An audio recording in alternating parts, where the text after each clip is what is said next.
दोस्तों, मैं हूं आपका दोस्त पुष्पेंद्र और स्वागत है आपका हमारे चैनल स्कैरी स्टोरीज़ पर। दोस्तों, सब्सक्राइब करें हमारे चैनल स्कैरी स्टोरीज़ को ताकि हर बुधवार हम आपके लिए एक बेहतरीन और डरावनी कहानी ला सकें।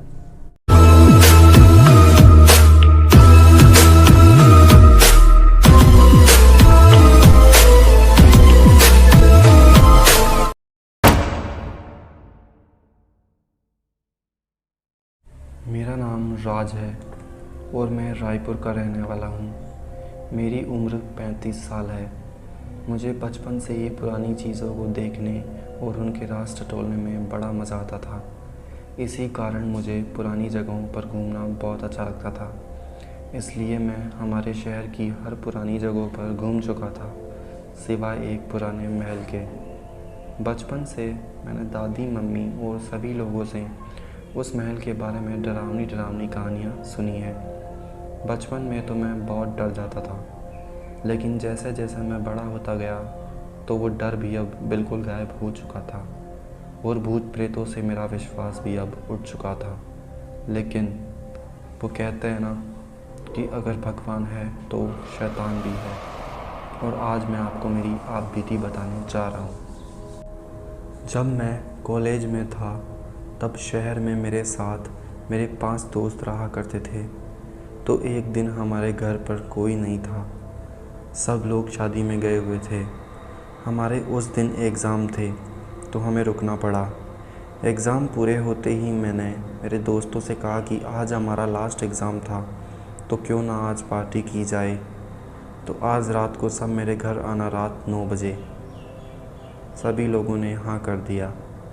रात 9 बजते ही सभी मेरे घर पहुंच गए और हमने खूब मज़े किए। तभी मेरे मन में ख़्याल आया कि इन सभी को उस महल के बारे में बताया जाए। तो मैंने उस महल की स्टोरी हंसी मजाक में सभी को बताई और ये प्रस्ताव भी रखा कि क्यों ना हम आज रात उस जगह चलकर देखें और ये पता लगाएं कि वहाँ का नाम सुनते ही लोग घबरा क्यों जाते हैं। सभी लोगों ने हाँ कर दिया और सभी उत्साहित थे। तो मैंने तुरंत कार निकाली और निकल पड़े। महल मेरे घर से महज 12 किलोमीटर की दूरी पर था। वहाँ पहुँचते ही हमने देखा कि वहाँ बिल्कुल सन्नाटा फैला हुआ था। उस महल में बिल्कुल अंधेरा था।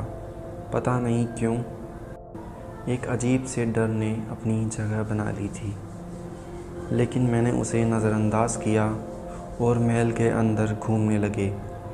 अंधेरा होने के कारण हमने टॉर्च जलाई और वहाँ की बहुत सी चीज़ें एक्सप्लोर की।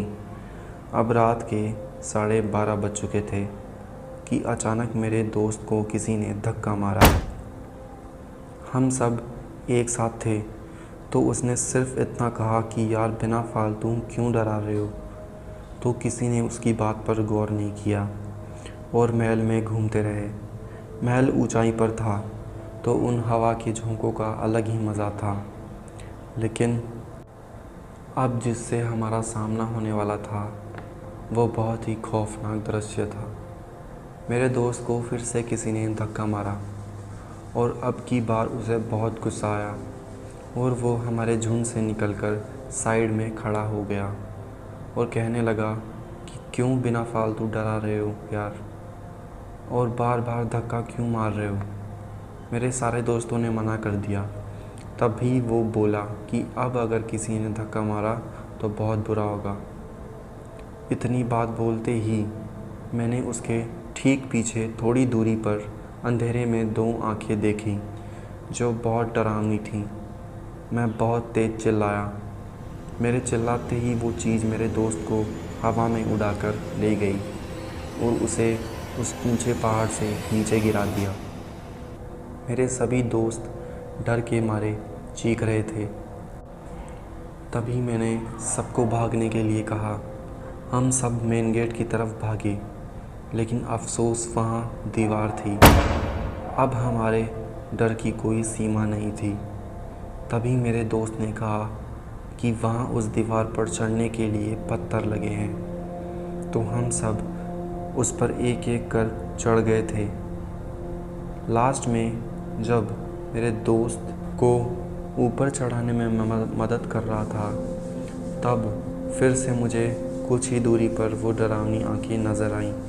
जैसे ही मैंने मेरे दोस्त को ऊपर खींचने की कोशिश की तो उस भयानक चीज़ ने मेरे दोस्त को पकड़ लिया और गुर्राते हुए उसके टुकड़े टुकड़े कर दिए। हम सिर्फ अब 4 ही बचे थे। हमने फ़ैसला किया कि 2 लोग दूसरी तरफ जाएंगे और 2 दूसरी तरफ, ताकि हमें रास्ता जल्द ही मिल सके। हम अलग अलग दिशा में थे। तभी मेरे उन दोनों दोस्तों की मुझे चीखें सुनाई दी। हम दोनों उनकी तरफ भागे, लेकिन उनमें से एक हमारी तरफ भागता हुआ आ रहा था। मैंने जब उसकी तरफ टॉर्च जलाई तो मैंने देखा कि एक काला साया जो बिल्कुल जला हुआ था और लंबे लंबे दांत और नाखून थे। मैं बिल्कुल सुन्न पड़ चुका था और मैंने देखा कि वो मेरी ही नज़रों के सामने मेरे दोस्त को मार रहा था और उसने अपने लंबे लंबे नाखूनों से मेरे दोस्त को चीर कर अलग अलग कर दिया। देखते ही देखते मेरे साथ खड़े मेरे दोस्त की गर्दन भी उसने पकड़ के उसके धड़ से अलग कर दी। मैं तुरंत वहाँ से भागने लगा।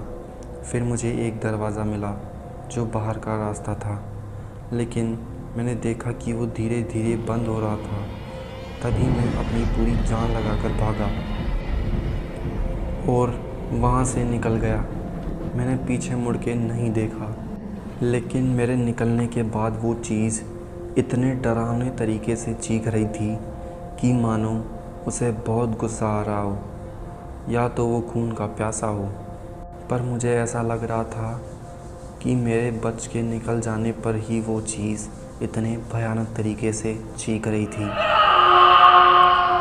दोस्तों, इस भयानक घटना में मैं तो बच गया, लेकिन मैंने मेरे दोस्त मेरी बेवकूफ़ी की बदौलत खो दिए और वो डरावने दृश्य आज भी मैं याद कर कांप उठता हूँ।